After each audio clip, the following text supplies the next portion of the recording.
ఆచారాలను పాటించే హక్కు ఆమెకే ఉన్నదని ఆమె అహంభావం. అందుకే కార్తీక మాసం రాగానే చిన్న కోడలిని కాదని మిగతా నలుగురు కోడళ్లను తీసుకుని నదికి బయలుదేరేది. అక్కడ తన కోడళ్లతో కలిసి చక్కగా నదీ స్నానం చేసి దీపాలను వెలిగించుకొని వచ్చేది. ఈలోగా కోడలు ఎక్కడ దీపం పెడుతుందో అన్న అనుమానంతో దీపం పెట్టేందుకు కావలసిన సామాగ్రి ఏది ఇంట్లో లేకుండా జాగ్రత్త పడి మరీ బయలుదేరేవారు అత్తగారు. కార్తీక మాసంలో పోలి దీపం పెట్టకుండా ఉండేందుకు అత్తగారు చేసిన ప్రయత్నాలు సాగనే లేదు.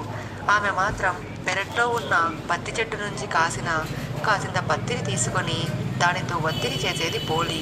దానికి కవ్వానికి వెన్నను తీసి కాసింత దీపాన్ని చేసి వెలిగించేది. ఆ దీపం కూడా ఎవరూ కనిపించకుండా ఉండేందుకు దాని మీద బుట్టను బోర్లించేది. ఇలా కార్తీక మాసం